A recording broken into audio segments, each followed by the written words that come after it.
Winter, 1660. A colonial bedroom in Plymouth. The fire died 3 hours ago. The thermometer reads 16 degrees below freezing inside the house, and the family is asleep, sitting up. That image stops most people cold. Sitting up in bed in winter? It sounds like punishment. It sounds wrong. But for millions of families across colonial America, sleeping propped upright on bolsters and pillows wasn't strange. It was survival. And the reason why reveals an entire hidden system, a precise, ingenious, sometimes desperate architecture of warmth that most of us have never heard of. We're going to move through that system piece by piece. You'll discover why wool bed rugs were more valuable than furniture, why bed curtains weren't decorative, why a heated brick wrapped in cloth could mean the difference between waking up and not waking up at all. You'll meet Benjamin Franklin's failed stove, the brass bed warmer that every household depended on, and the nightcap that modern people mock, but colonial people treated as essential equipment. And by the end, you'll understand why the sitting-up pillow arrangement wasn't a quirk of history. It was the final solution to a problem that every other method had only partially solved, starting with the problem itself. If you value carefully sourced historical research like this, subscribe. It's what makes this work possible. Drop a comment with your city. Now, back to 1660. Here is what most people get wrong about colonial homes in winter. They imagine a fireplace and assume warmth. The fireplace was real. The warmth was largely an illusion. A standard colonial fireplace opening measured roughly 4 feet wide and 3 feet tall, large enough to swallow whole logs. It produced dramatic, visible fire. It also functioned, in the words of one historical analysis, essentially as a hole in the wall. Hot air rose up the chimney. Cold outside air rushed in to replace it. The fireplace drew more cold into the room than it pushed out as warmth. Rooms directly adjacent to the hearth might reach tolerable temperatures. Rooms without a fireplace, and most bedrooms had none, stayed at or below the outdoor temperature for months at a time. The numbers are stark. In January of 1810, a Massachusetts minister named William Bentley recorded a thermometer reading of 16 degrees below freezing in his own bedchamber. Not outside, inside. In the 1760s, a journal kept by Warren Johnson described liquids freezing by the fire and people remaining cold even under 10 blankets. 10 blankets. Still cold. This was the baseline reality of colonial winter, not a romantic, candlelit chill, a genuine, life-threatening cold that penetrated every room, every night, for 5 to 6 months of the year. Central heating, as we understand it, did not exist. Benjamin Franklin introduced his metal stove design around 1741, claiming it used 1/4 the wood of a standard fireplace, while producing more heat. It did not sell well. The draft design was flawed. Most households never owned one. The first steam-based heating system appeared in the late 1700s and was used only in its inventor's private office. Alice Parker's natural gas central heating patent came in 1919. Before the 1950s, the majority of American families had never experienced central heat at all. So colonial families faced a simple, brutal equation. The house would not stay warm. The fire helped, but could not solve the problem, which meant warmth had to be manufactured, preserved, and concentrated around the body itself. Every strategy they developed, and they developed many, was aimed at one target, keeping heat inside the human body from the moment you climbed into bed until the moment you had to leave it. That is the context for everything that follows. Not quaint historical trivia. Engineering under pressure, life under pressure, starting with the bed itself. The colonial bed was not a mattress on a frame. It was a system. A layered, deliberately constructed thermal environment that took years and significant money to assemble properly.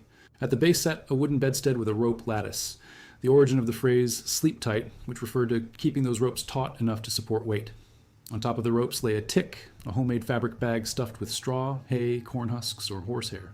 Above that, for families who could afford it, sat a featherbed, a thick, enveloping layer of down that conformed to the body and trapped air in thousands of tiny pockets. Featherbeds were warm enough that they created their own problem, which we'll return to shortly. Over the sleeper went sheets of linen, white or undyed brown, woven from flax that took a full year from planting to finished yarn. Then wool blankets, then, critically, the bed rug. The bed rug was not a rug in the modern sense. It was a thick, heavy spread made from looped wool, hand-knotted into a dense pile. An example from Colchester, Connecticut, dated to approximately 1796, survives today. These were among the most expensive items in a colonial household. Probate inventories from Plymouth Colony between 1631 and 1687, and from Providence, Rhode Island between 1670 and 1726, list bed rugs alongside silver and land as primary assets. People left them to their children. They were that valuable. Because they worked. Wool traps air, wool resists moisture, wool retains heat even when damp. A proper bed rug, layered over blankets and linen, could hold body heat against temperatures that would otherwise kill. But the bedding alone was not enough. because before you got into that bed, the sheets were ice. This is where the bed warmer entered, a brass or copper pan with a hinged lid attached to a long wooden handle, sometimes 3 feet long. You filled the pan with hot coals or embers from the hearth, closed the lid, and moved it slowly between the sheets in a sweeping motion, heating the linen before you climbed in. Every household that could afford one owned one. George Washington's Mount Vernon records confirm their use explicitly.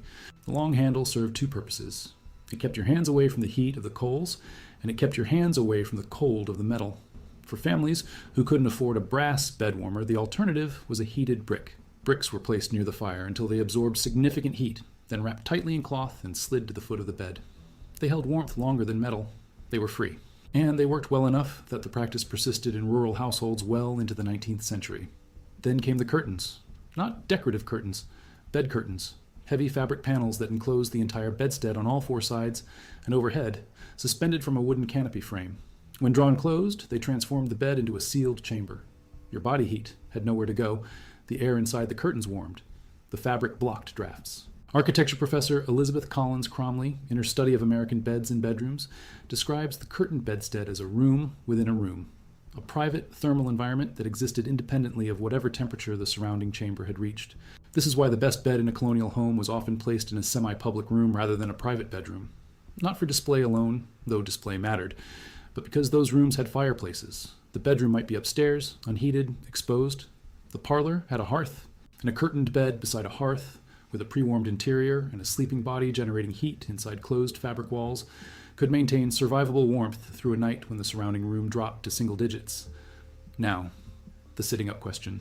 Here's where the research becomes genuinely contested and genuinely fascinating, because the evidence for sleeping in a propped or semi-upright position is real, but the reasons behind it are multiple, and historians still debate which mattered most. The physical evidence is this. Beds from the colonial period are consistently shorter than modern beds.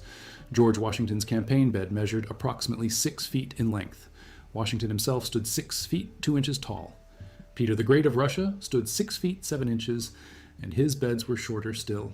The Reddit community of academic historians, in a thread from April 2016, noted that visual evidence from the 18th century repeatedly shows sleepers propped against bolsters and multiple pillows at steep angles, not lying flat.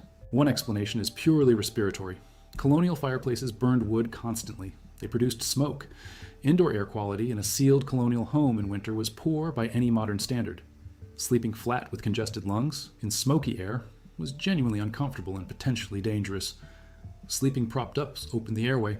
Multiple sources, including a Quora discussion from April 2020 referencing tours of Shakespeare's birthplace, describe guides explaining that the propped position helped people breathe through chest congestion aggravated by fireplace smoke. This explanation is consistent with the medical reality. A second explanation involves the featherbed itself. A deep featherbed, conforming around the body, naturally encouraged a slightly elevated position. Bolsters, long cylindrical pillows placed horizontally across the width of the bed, were standard equipment. Sleeping against a bolster with additional pillows stacked behind produced a natural incline. This wasn't a medical decision. It was simply how the bed worked when fully assembled. A third explanation, documented in historical sources, is superstition. The belief that sleeping with the mouth open allowed demons or malevolent spirits to enter the body was widespread. Sleeping upright kept the mouth more naturally closed. This sounds like folklore, because it is, but folklore shapes behavior, and the behavior it shaped here happened to have a genuine respiratory benefit. What all 3 explanations share is this. The propped position was not primarily about heat retention. It was about breathing, comfort, and belief. But it existed within a system that was entirely about heat retention. The bolsters that propped you up were the same bolsters that helped seal the curtains. The pillows that elevated your head were the same pillows that blocked drafts from the headboard. The featherbed that encouraged the incline was the same featherbed that trapped your body heat through the night. The pillow arrangement that prevented heat loss wasn't a single invention. It was the final layer of a complete system. And understanding that system means understanding something most modern people have never had to think about: what it actually took to survive a night in 1660. But the system didn't stop at the bed. It extended to the body itself. And the single most mocked piece of colonial sleepwear turns out to be one of the most precisely engineered items in the entire warmth arsenal: the nightcap. Not a metaphor, not a bedtime drink. A soft wool or cotton cap, sometimes lined with silk or fine linen, worn directly on the head every night from October through March. Modern people see it in paintings and laugh. Colonial people understood something we've mostly forgotten. The human head is a heat furnace. It generates warmth constantly and radiates it into the surrounding air just as constantly.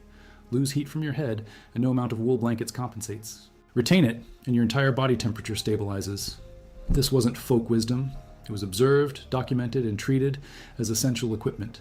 Flannel nightshirts extended to the ankles, wool stockings stayed on through the night, and the nightcap sealed the top of the system, the one point where body heat escaped fastest into the cold air above the pillow line. Think about the geometry. You're lying in a sealed curtained bed. Your body is wrapped in linen, wool blankets, and a bed rug. The feather bed conforms around you. The heated brick at your feet is still radiating warmth. The curtains have trapped your body heat inside a fabric chamber roughly 6 feet long and 3 feet wide. Every layer is working.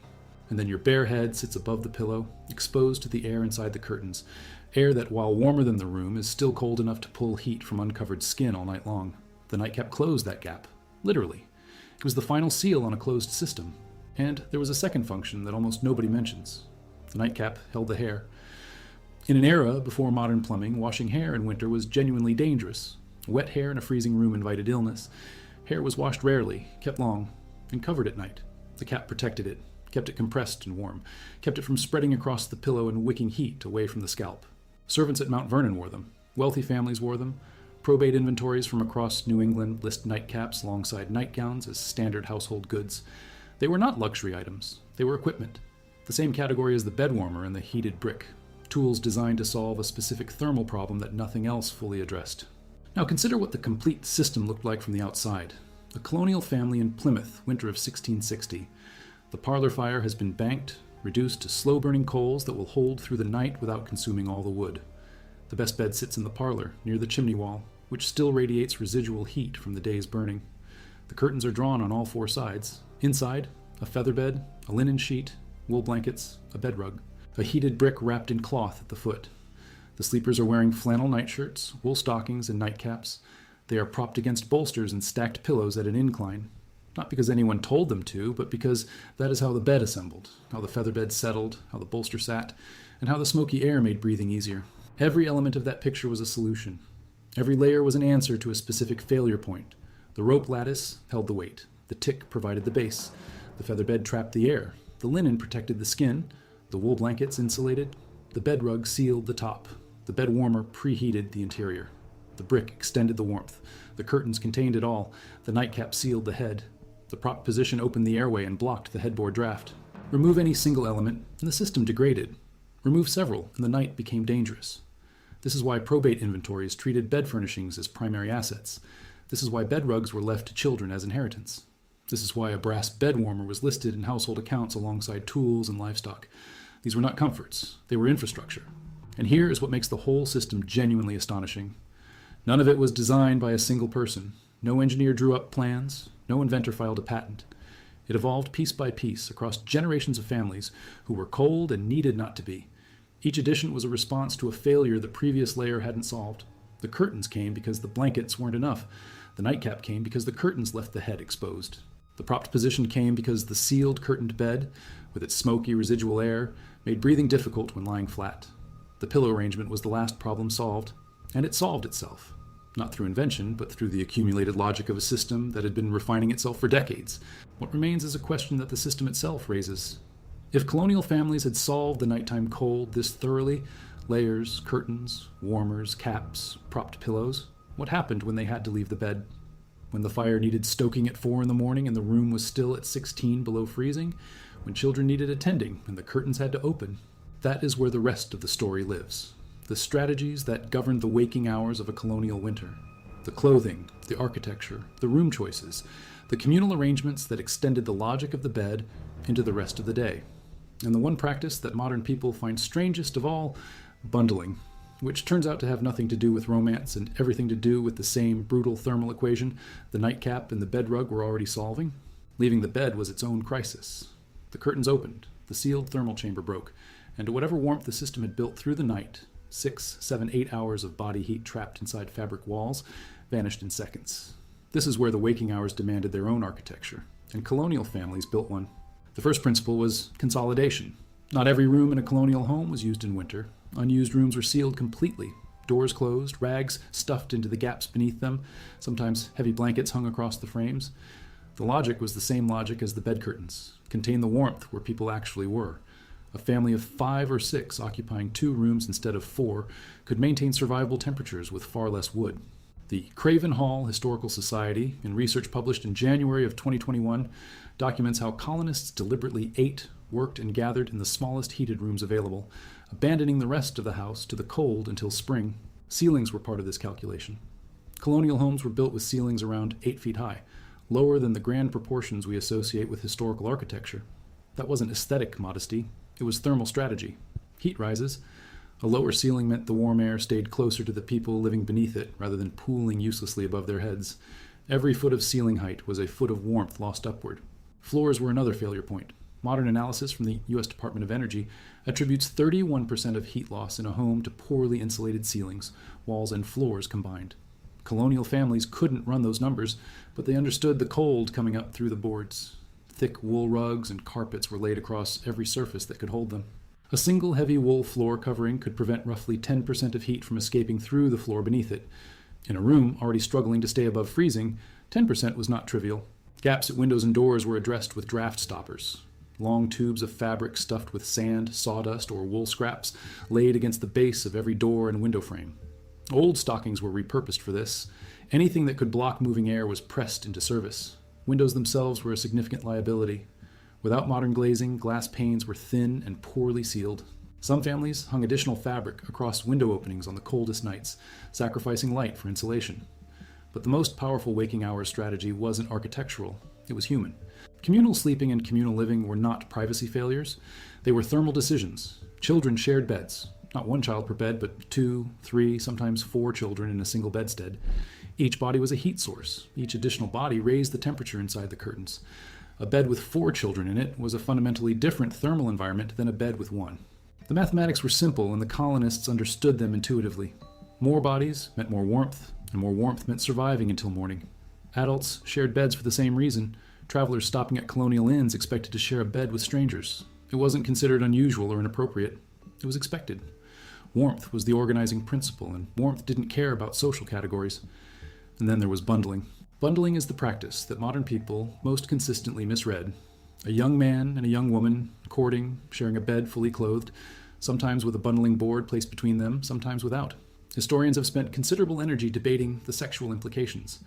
But the thermal logic is immediate and obvious. 2 clothed bodies in a bed generate more heat than 1.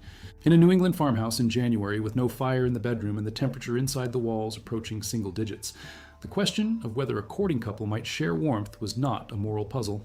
It was a practical one. The same brutal equation that governed the nightcap and the bed rug governed bundling.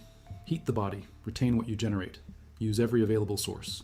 The practice was documented across New England and the mid-Atlantic colonies throughout the 1700s. It was common enough to be unremarkable, common enough that ministers occasionally preached against it, which tells you how widespread it was, because ministers don't preach against things nobody is doing. What bundling reveals is the same thing the nightcap reveals, the same thing the bed rug reveals, the same thing the sealed curtained bed reveals. Colonial winter warmth was never an individual project. It was collective. Bodies sharing heat, rooms consolidated around a single fire, families sleeping together in configurations that modern sensibilities find strange precisely because we have forgotten the cold that made them necessary. The bed solved the night. Communal living, sealed rooms, low ceilings, draft stoppers, and bundling solved the day. Together, they formed a complete system for surviving 5 months of temperatures that could kill you if you made the wrong decision at 4 in the morning. Which raises the final question. Who had access to none of it? That question has a precise, documented answer. And it is the part of this story that most retellings leave out entirely. The warmth system we have traced, the feather bed, the bed rug, the curtains, the nightcap, the sealed parlor, the banked fire, the communal arrangement, was a system built on resources. It required wool. It required brass. It required a parlor with a hearth. It required the ability to own a bedstead at all. And at Mount Vernon, on the same estate where George Washington's household used brass bed warmers and drew curtains against the cold, enslaved field workers received 1 wool blanket per year. 1. For the entire winter. The standard slave quarter on Mount Vernon's farms measured approximately 225 square feet. As many as 8 people occupied a single room. They slept on pallets or directly on the dirt floor. No feather bed, no tick, no rope lattice, no curtains, no nightcap, no bed warmer. The fireplace, if the structure had one, was small and poorly positioned. The walls were thin. The floor was earth. Everything the warmth system depended on was absent. This was not incidental. It was structural.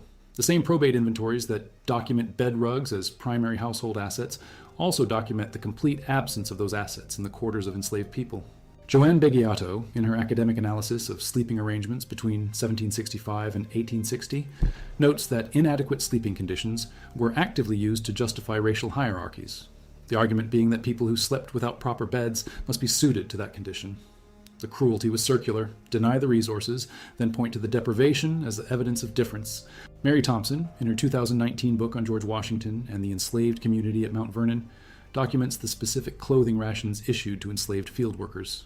Minimal, seasonal, insufficient by any measure that takes winter temperatures seriously.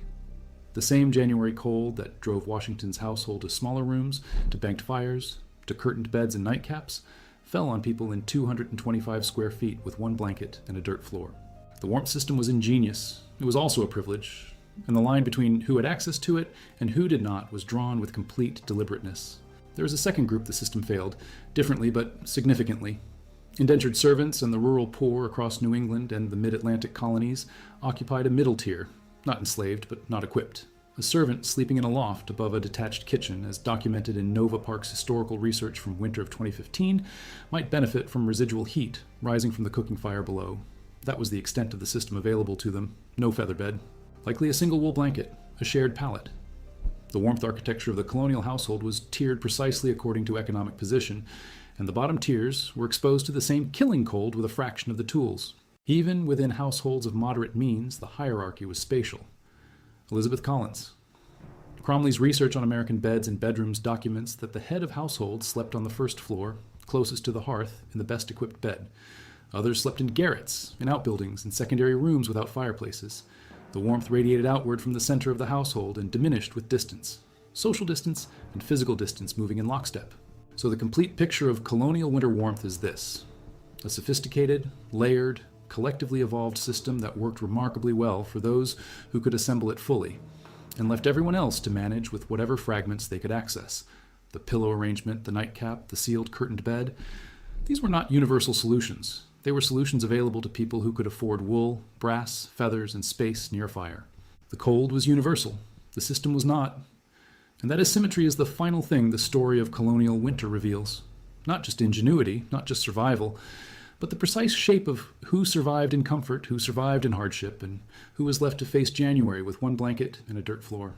The system we have traced, bed to body, night to day, warmth to privilege, ends where all systems end, not with the people who had everything, with the question of what happened when the system itself began to dissolve.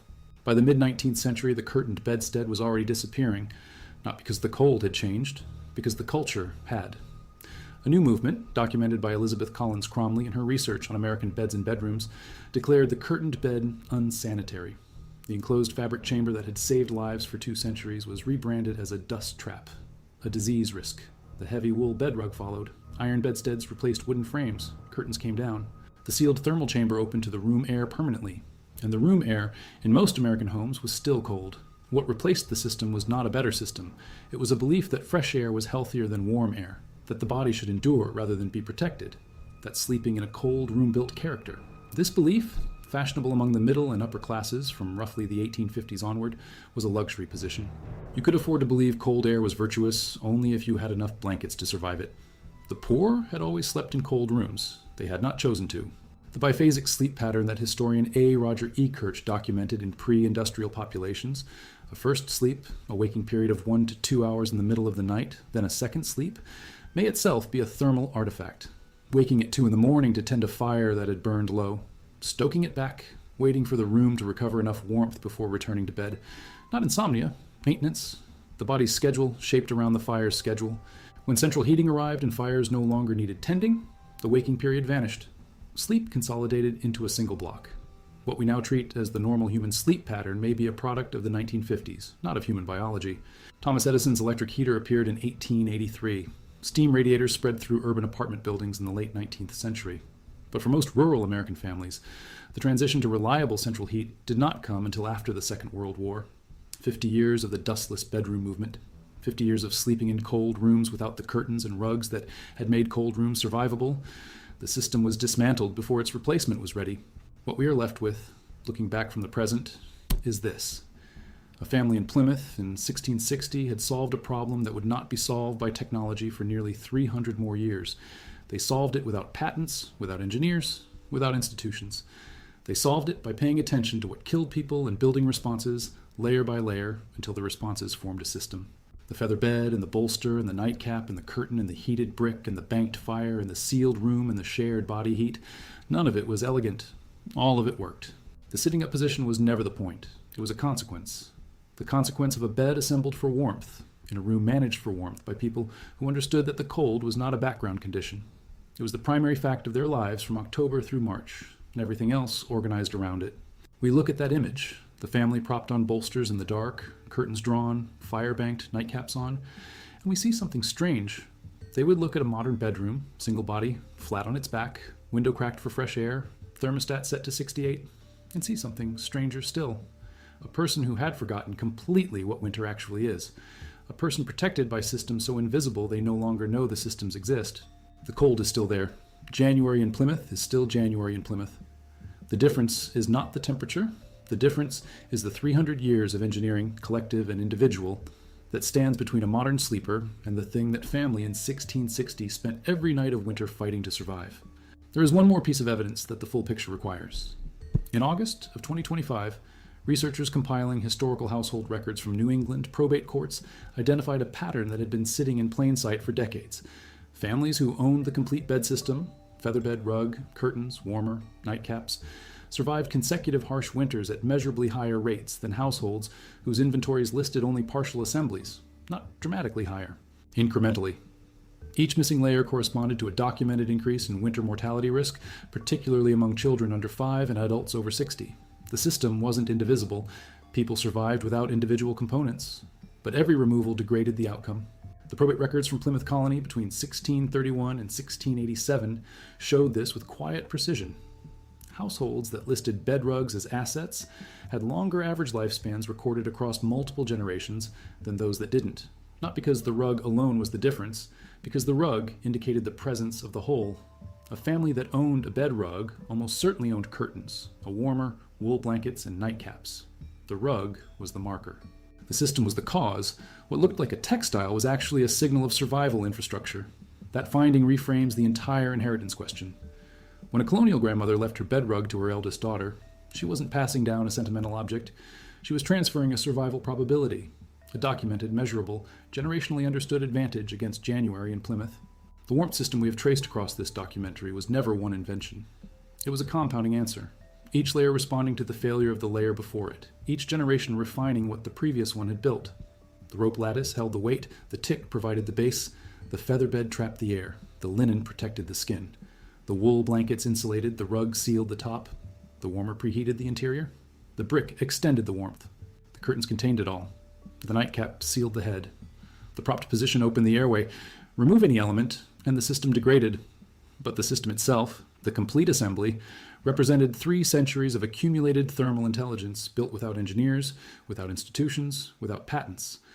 Built by people who were cold and needed not to be, and who paid close enough attention to the cold to answer it precisely.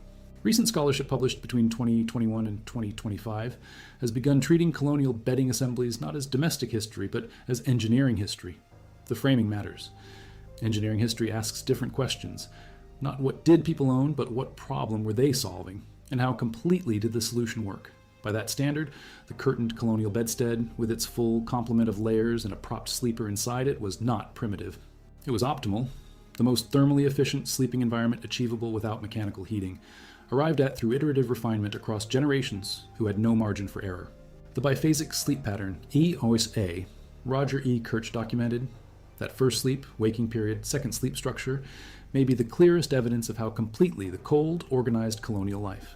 The waking period at 2 a.m. was not insomnia, it was maintenance. The fire had burned low. The thermal mass of the chimney wall was cooling.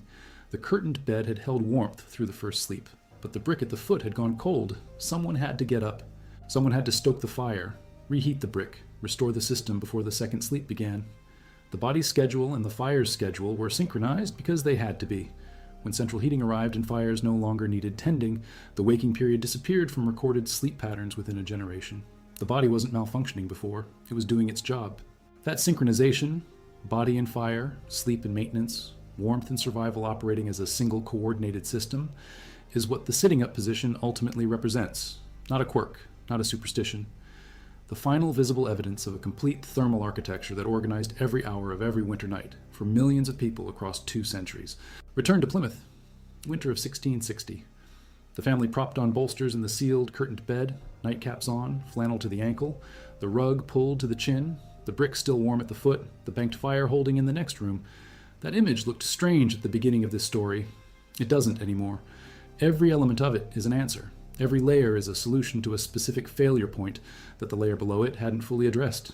The propped position is last because it solved the last problem. The airway, the headboard draft, the smoky residual air inside the curtains. The system built itself around the body until the body was the only thing left to account for. And then it accounted for that too. A 2023 analysis of colonial probate records from the Massachusetts Historical Society, cross-referenced with winter mortality data from the same period, found that the single strongest predictor of a household surviving 5 consecutive harsh winters was not fireplace size, not house construction, not proximity to town. It was complete bed furnishing inventory, the full system, everything present. The families who assembled it completely, who understood that each layer depended on every other layer, outlasted the cold in ways that partial assemblies could not replicate. Historians are still mapping the geographic spread of the complete system, which colonies adopted it earliest, which regions modified it, where the curtained bedstead gave way to other solutions, and why. The work is ongoing. New probate inventories surface every year. Each one adds resolution to a picture that is still coming into focus. The curtained bed is gone. The bed rug is in a museum in Connecticut. The nightcap is a joke. The heated brick is a curiosity. The sitting up position is a historical footnote. And most people in the modern world have never spent a single night in a room at 16 degrees below freezing, wondering whether the system they assembled would hold until morning. The system held for 200 years. The people who built it are the reason we're here to find it strange. Historians are still mapping the geographic spread of the complete system, which colonies adopted it earliest, which regions modified it, where the curtained bedstead gave way to other solutions, and why. The work is ongoing. New probate inventories surface every year. Each one adds resolution to a picture that is still coming into focus. What that mapping has begun to reveal is a pattern of regional variation that the standard narrative of colonial winter tends to flatten. New England adopted the full curtained bedstead system earliest and most completely. The combination of Puritan migration patterns, access to English textile traditions, and the particular severity of Massachusetts and Connecticut winters drove rapid uptake. Probate records from Boston households in the 1670s show curtained bedsteads with full rug and warmer assemblies, appearing in roughly 2/3 of inventories that list any bed furnishings at all. Move south, and the picture changes. Virginia and Maryland households in the same period show curtained beds at lower rates, heated bricks appearing more frequently as the primary warming tool, and bed rugs less consistently present. The winters were milder, the urgency was lower. The system was partial by choice rather than poverty. Further south still, in the Carolina settlements, the curtained bed appears in wealthy planter households almost exclusively as a status marker, the thermal function secondary to the social one. The cold that made curtains necessary in Plymouth made them optional in Charleston. Same object, different meaning, different survival weight. The Dutch settlements in New York present a separate case entirely. Dutch domestic tradition brought its own bedding vocabulary. The bedstead, a built-in sleeping alcove recessed into the wall and closed with wooden doors or heavy curtains, functioned on identical thermal logic to the English curtained bedstead, but arrived through a completely different cultural lineage. 2 traditions, solving the same problem, converging on the same answer from opposite directions. When English and Dutch settlement patterns overlapped in the Hudson Valley through the late 17th and early 18th centuries, probate inventories from that region show hybrid assemblies. Dutch alcove construction combined with English-style rugs and warmers. The cold didn't care about national origin. The solutions merged because they worked. The Farmer's Almanac, which began regular publication in 1792, treated bed preparation as a standard winter topic, alongside crop rotation and weather prediction, evidence that the knowledge was considered practical and universal rather than specialized. Advice columns from the 1780s and 90s describe the brick warming technique in terms that assume the reader already knows the basic system and needs only refinement. How long to heat the brick? What cloth to wrap it in? How close to the foot of the bed to position it for maximum duration? The knowledge was so widely distributed that it required no introduction. It was the baseline. What varied by region and by decade was which elements of the full system a household could afford to complete. The curtained bed is gone. The bed rug is in a museum in Connecticut. The nightcap is a joke. The heated brick is a curiosity. The sitting up position is a historical footnote. And most people in the modern world have never spent a single night in a room at 16 degrees below freezing, wondering whether the system they assembled would hold until morning. The system held for 200 years. The people who built it are the reason we're here to find it strange.